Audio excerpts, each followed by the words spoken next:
แล้วก็มีอ้ายน้องหลายคนแล้วก็ทางระบ้ากับพุทธมือข้องนอกก็ไล่มาอัดเสียงนอกนี้แต่ว่าม้วนก็ขอโทษขออภัยเด้อนำพ่อแม่พี่น้องที่รับฟังอยู่ทางบ้านหมดทุกคนเด้อบ่นี้เด้อ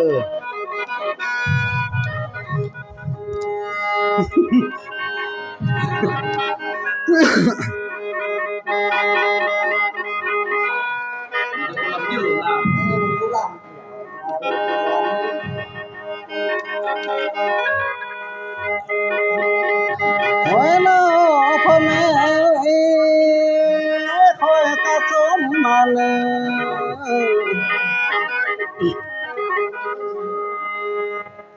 สมมาไอ้หมอปีก่อนเลยเปื้อนเต่าปีแต่แน่นก่อนเลยพ่อแม่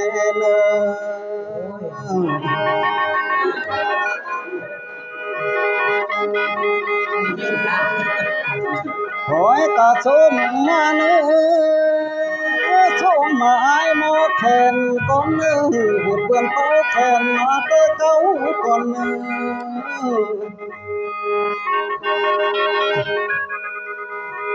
เสียงมันเล่าลังลอกปิ้วขึ้นล้อเมื่อพาที่เสียงฟ้าทั่วเมืองลาวไหลเนื้อพี่น้องเอ้ย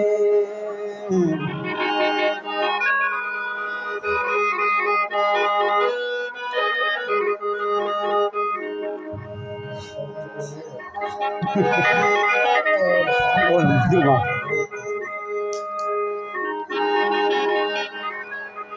โอ้ยน้อพ่อแม่คอยกระสมมัน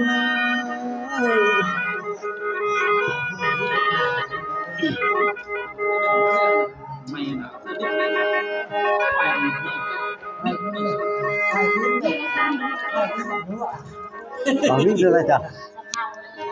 ผมไม่เมา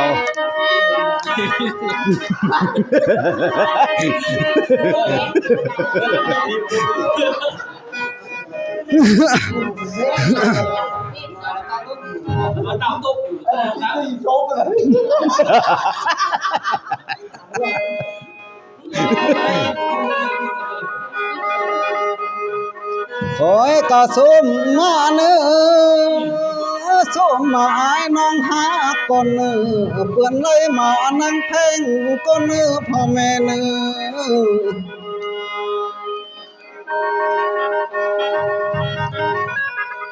คอยกระสมมาเนื้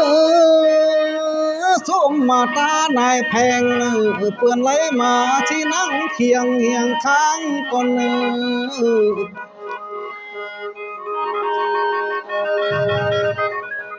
สมมาเศร้าแม่ไม้แม่ห่างกับผัวลาป้อยบางมาเนื้อพี่น้องเอ้ย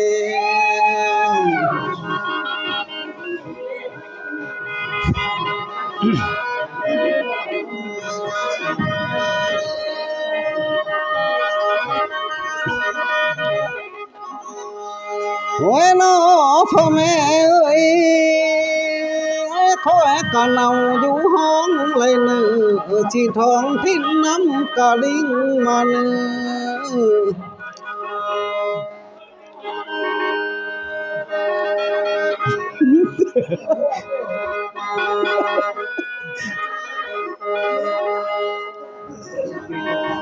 คอยผู้มามือนี้คอยบ่มียังต้น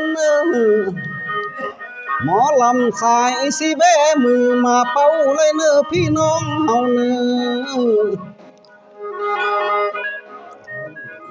มีเสียงลำละล้อเผาเมยมาลำให้แอวบอนเจ้าเนื้อพี่น้องเนื้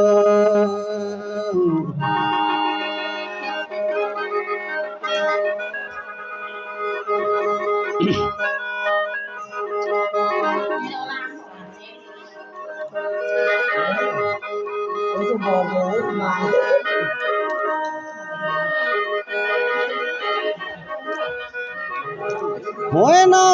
พี่น้องเอ้ยจุดไฟ ชมของอายมามื้อนี้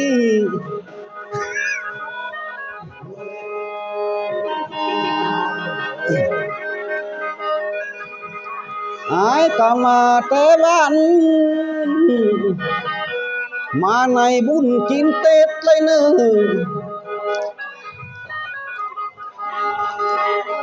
เพชรนาของอายไม่ลืนฝ่ามหาลาอยู่เบียงทองเลยเนอพี่น้องเนอ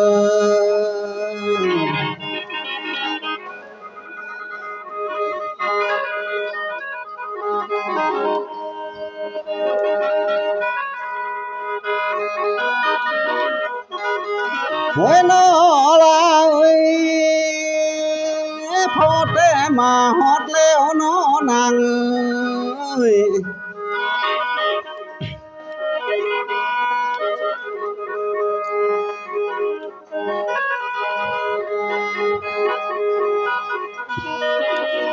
อายผู้มาฮอดแล้วอายผู้ลงอับน้ำนอนางสิเห็นลอกบัวข้าวหันเนอนางเนอ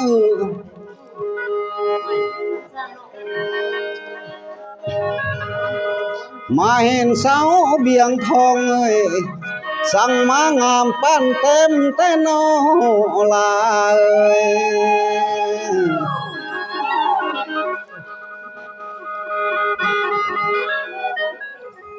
งามพอป้านนางพาแต่นอเกิดลงมาแต่เพื่อนแต่นอสาวเบียงทองให้เลยนอสีไรเข้าอยู่ซ่อนเป็นพวกแก้วกอดนอนเจ้านอลา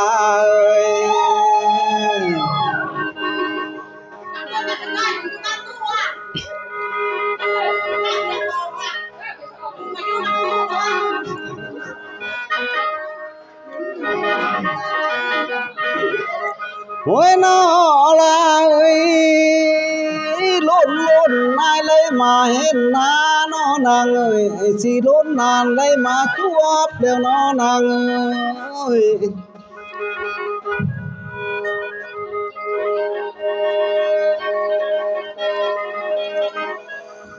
อายนี่นาลาเลยมาจวบน้องในปังเลยเนื้อนาง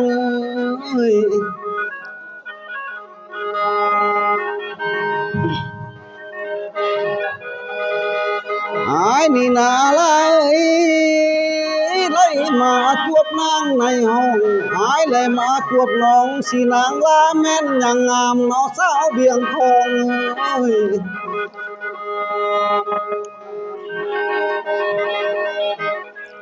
คันแม่นขิงข้าวว่างยังซ้ำขิงเศร้าน้อยอยู่นอลา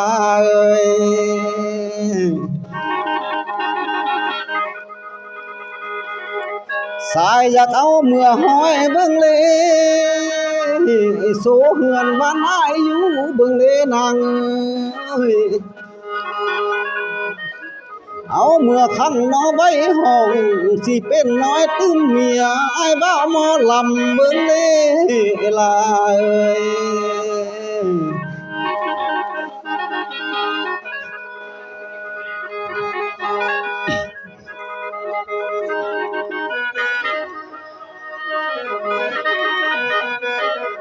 หวยนอลาคันแม่นสายไหลน้องนาง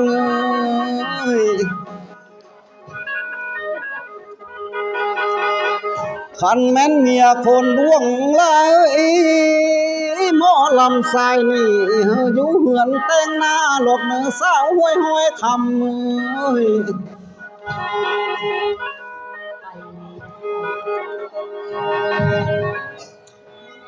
ขันเจ้าเป็นเมียลานาอยู่บ้านสิเกลือไก่ตาผางไงเนื้อนางเนื้อ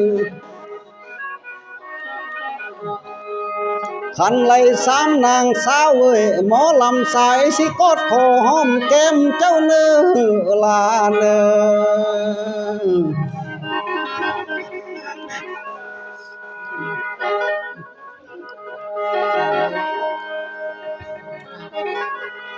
อแต่ลำอาฮอดนี้สาวห้วยห้วยคำเอ้ยน้องไข่คำตาลน้องไข่คำแจ้งแถลงความมายกเบ้าปากกะลิงคำแลเนื้อละเนื้อนางออกปากเบามาจ้าดินยกใส่และแม่ลาแม่